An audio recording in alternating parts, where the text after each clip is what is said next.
Yeah, Jason. Mm-hmm. Happy New Year, everybody. Oh, you got a new backdrop. Yeah, I just I switched it out. You went. I see. What Like is that? that? Is that paper bag background? Sure. Brown paper bag. Paper bag boy. Like the good old days. Looks like an old school book cover Yeesh. from the 80s. Yeah, I'll just Yeah, it switch it up does. every now and again.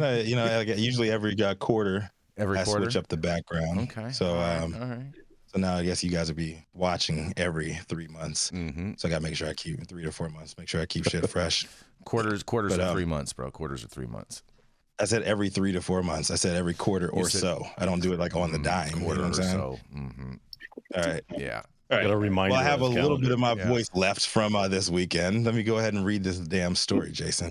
So, whether y'all were ready or not, 2024 is here. And each time a new year arrives, it comes accompanied with new opportunities and challenges. From an insider operator's standpoint, 2023 had plenty of ups and downs to reflect on, but it's time now to shift that focus to standing on business for 2024. To get a beat on general forward-looking sentiment, Green Market Reports' John Schroyer sat with industry executives from various positions along the cannabis value chain and asked them what their predictions were as to what they think most likely will happen this year in the industry. Lots of good stuff to pick through on this one, but for sake of time, I cherry-picked a few of the notables. First one was Morgan Paxia, co-founder and managing director of Poseidon Investment Management.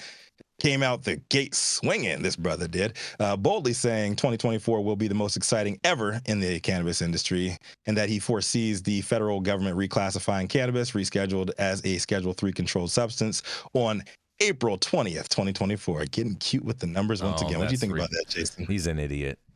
What do you think about He's an that? idiot. think so. Anyone that's advocating for Schedule 3 is just a natural born idiot.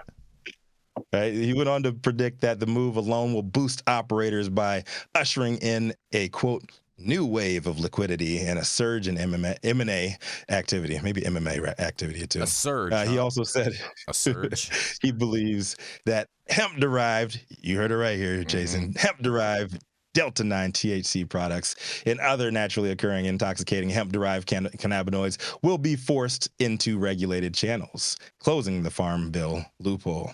He said that the industry won't see. What they won't see, however, is progress on safer banking. Shots fired, Jason. Your shit is trash. Safe banking is dead. Haters. Instead, a Garland memo. He said a Merrick Garland memo. Garland. Yeah, Garland. I know. Yeah.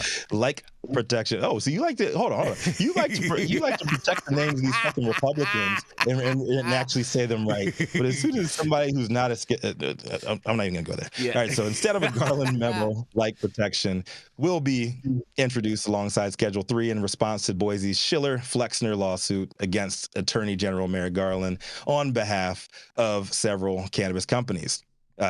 So it's a lot under him, but I'm just like screen through these real quickly and we'll get done. I want to hear everybody's thoughts on these. So California-based State House Holdings CEO Ed Schmaltz had mixed feelings about rescheduling and what the effect might be on California operations. He said HHS recommendation to reschedule cannabis to Schedule 3 was some welcome news, although about a decade late, unfortunately. Schedule 3 will be a big step in the right direction, though outright descheduling is far cleaner path for the cannabis industry. When speaking specifically on the Golden State, he said that California continues to be challenged in a challenging environment to operate within. And taxation is still a disaster. I think you're not going to get any pushback on that one from this one. Louis Koski, Chief Strategy Officer at Metric, he said he's betting big on international reform.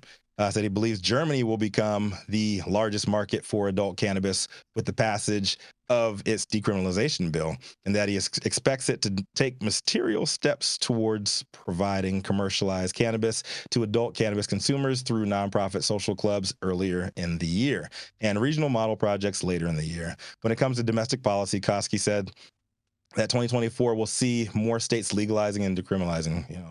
Big news there. They get every contract, so more money, more problems for them, I guess. 2024 is a presidential year, and those years have been pretty good for the expansion of cannabis legalization within the states. To the extent there are still states where the electorate can make the call on legalization, we might see a few more states put legalization on the ballot. Obviously, just talking about Florida there.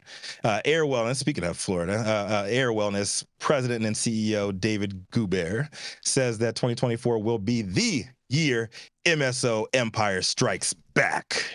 Can I get a little, Star Wars music? I think that might be. I think he might be right about that one. He said they're going to strike back. He said maybe at the end of 2024, eyeing potential lucrative emerging market recreational opportunities with less existing culture to battle with, like Ohio, as well as existing medical markets like Pennsylvania and Florida. He said we all may see certain multi-state operators become a bit more aggressive in their expansion once again. Now, Edgar Allan Poe famously said to believe nothing you hear and only half of what you see. And I like to live by those words. But I still say witnessing these execs lay the public foundations for whatever they think that consumers, investors, or whatever they want consumers, investors to believe that they're thinking is interesting enough, even if it's all a bunch of bullshit. Personally, I think we'll start to see some of the struggling established markets to test the limits of the dormant commerce clause and launch interstate commerce before getting permission to do so. I think it's going to be a very spicy year in that arena. I think it's a lot of risk, but way more money to justify said risk. And specifically speaking on Oregon and California, it's about the only way that small farmers are going to legally survive at this point because the clock is running out. Those are just my thoughts, says Rico Lamitte, dopest dad on the street, reporting for High 9 News. I want to hear from the rest of the team. Do you guys think that what do you guys think about these executive predictions? Anything good there? Anything bad? Any more predictions you didn't hear? These predictions are all horse shit. Yeah, the legalization on 420 is just dumb. All of them. Right. But I think he just let the world know that he's a Democrat because the Democrats like to play around with those dumb dates and try to drop stuff. Well, I mean, how many Republicans do we have that write marijuana stories? I'm just saying, like Cory Booker and Chuck Schumer, like, oh yeah, those 420, we're gonna do this. Those are all Democrats because it's all a joke to them, Mm-hmm. I'm with you on it. I think the fact that he said that the rescheduling will happen on 420 just makes it just humorous. It's cute and whatnot, but no one can take you seriously when you say things like that. Right. And suddenly satire. Can we even take any of these predictions seriously anymore? No. I mean, I think we can just take a magic 8-ball and shake it at this point and come up with a better answer than any of these predictions that we're getting from our government at this point. I have a lot better predictions. I have a lot better predictions than this guy. I agree with that. What are they? What are they? Yeah, let's hear your predictions. You want to hear my prediction? Yeah, let's go. All right. Trump's going to be your next president. Boo. What about the industry?